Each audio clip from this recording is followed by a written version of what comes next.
Hey everyone, and welcome back to Flutter from scratch. In today's video, we'll compare how it draws the UI with other popular view binding frameworks like Angular or Xamarin Forms. Hopefully, if you're looking at Flutter and you've come from a framework that uses view binding, then this video will be of use to you. In doing this, we'll see how we can use Flutter and its reactive elements to create beautiful and responsive applications. Let's get into it.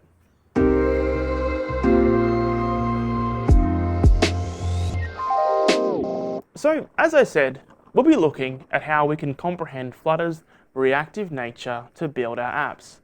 Along the way, we'll also be having a look at some of the widgets that Flutter actually includes that can help you to create performant and beautiful applications. So, why does this topic even matter?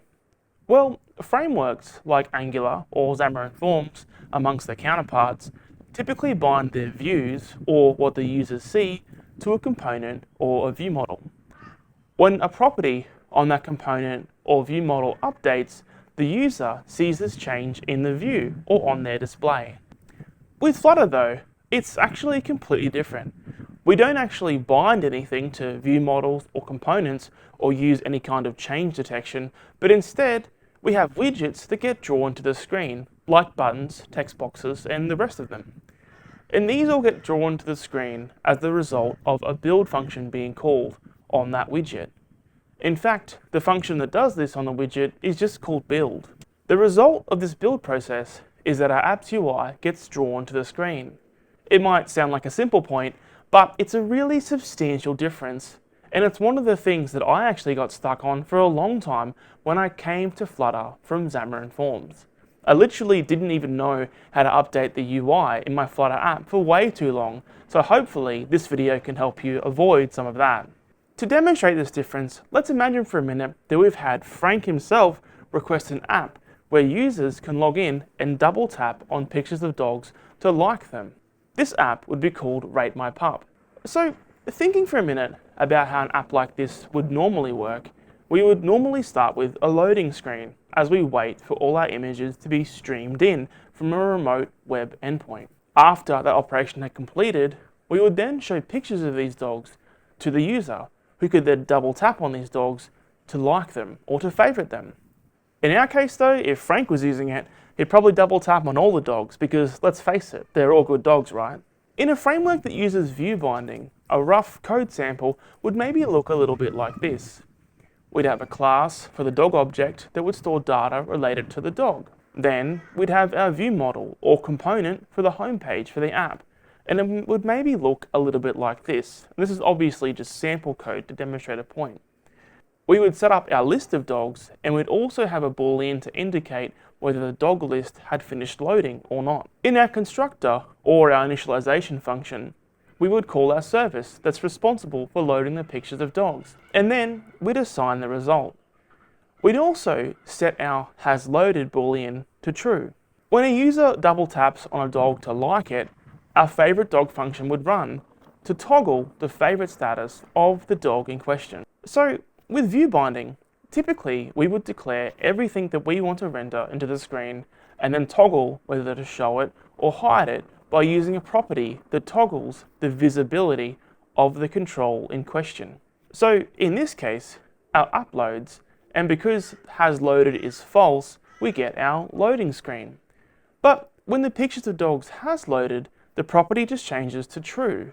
So the loading screen goes away and is replaced with the home page, which shows us the pictures of the dogs. The favorite icons are also there.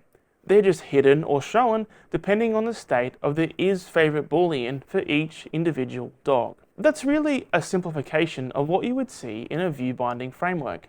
So what happens in Flutter? Well, let's have a look. In Flutter, the visual layer is the result of a function being called.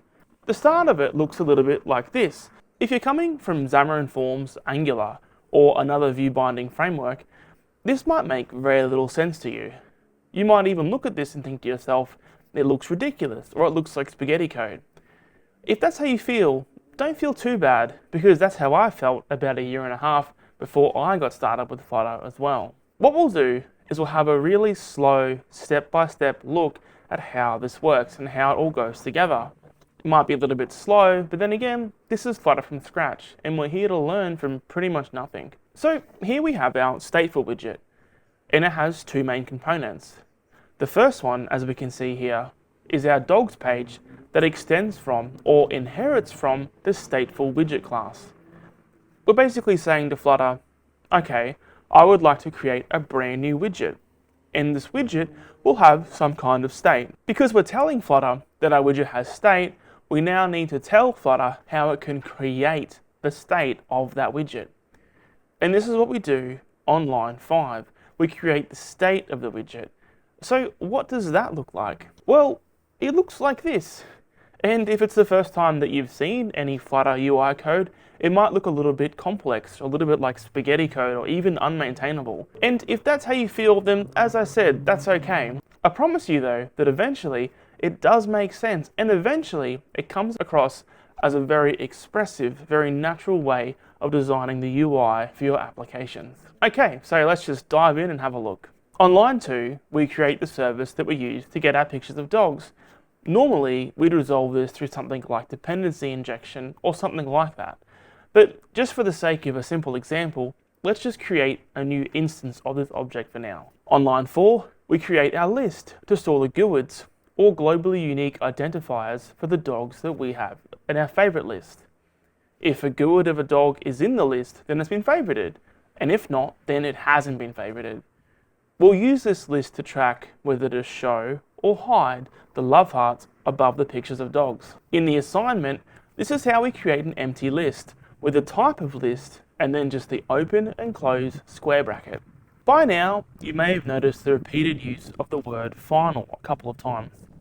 Both our dog service and our list of favorited dogs are both declared as final. Pretty much all we're saying is that we're creating this object and we don't ever want to redefine what this object is. We can always add and remove dogs from the dog list, but we can't straight up reassign the favorited dogs variable to something else. Now, looking at lines 6 and 7, we override the build method of this state method to tell the framework how we want to build this particular widget. And now we start to get into the actual visual layout of this page. On line 8, we immediately return a FutureBuilder into our widget tree. You might be like, what's a FutureBuilder? Is it the name of a dance track or something? Well, no, it's a widget supplied with the Flutter framework that essentially subscribes to the state of a future. If you're coming from Angular or C#, a future is essentially the same as a promise or a task. It's just something that completes asynchronously, so in the future.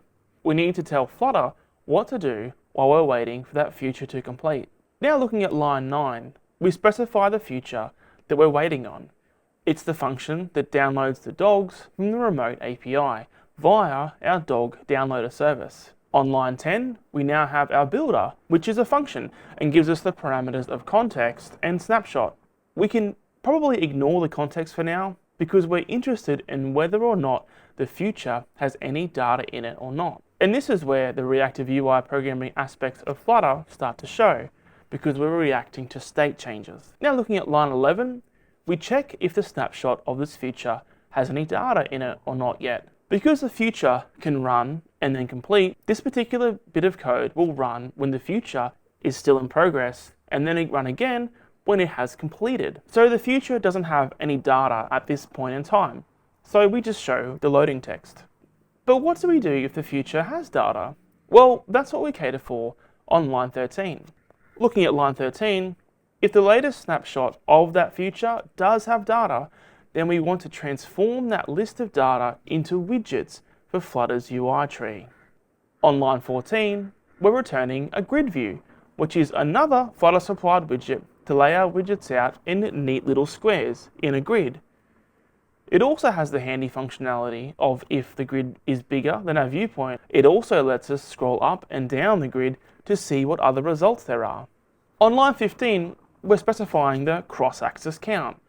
This is just a fancy way of saying that we want 2 columns in our grid. If you wanted more, you'd obviously increase this number. On line 16, we access the latest snapshot of our future that we know has data in it, and we map the results. As an aside, the map function is really essentially the same thing as the map function in TypeScript or the select function in Link from .NET. We use it to transform a list of one type to a list of another type. We're transforming these dog objects to InkWell objects. So basically, we're converting from our data objects to widgets. And these InkWells here are part of the material design. And basically, they just make it so that when you tap on the child of the InkWell, you get that nice material design ripple effect. Now looking at line 18, we're setting up what we should do when the user taps on the widget. And in the future lines, we start to get into the setState function, which we see here goes from line 20 to line 25. And really, it's pretty simple in here. If the user taps on a dog and it's in the favorite list, then it's removed from the favorite list. The reverse of the statement is also true. We add the dog if it's not already in the list. This is controlled by the GUID of the dog in question. Because these functions occur within the setState method, we're telling Flutter that this action affects the UI, or what the user sees, and that the framework should redraw this widget. If we didn't call setState after performing an action that could change the UI, then we can't be sure that our UI will update, and in fact, it probably won't. The next thing that matters here happened on line 27, where we define what our card widget should look like. Again, the card widget comes with the Flutter framework, and really, it's just a pretty box with a light shadow and a slight border radius. Within our card, we have a stack on line 28, which is just basically a way to layer widgets on top of each other. Now, looking at the children within that stack, we have an image and then we have an icon on top. The image will always be displayed, but the favorite icon would only be displayed when the dog has been favorited. The way that we accomplish this on line 33 is particularly interesting. After all, we're here in a list or array essentially, but we have an if statement in the middle of it. So what's happening there? Well, we're conditionally including or excluding this item in the list depending on the result of that function. And the function is just to check if the GUID for the dog has been included or not.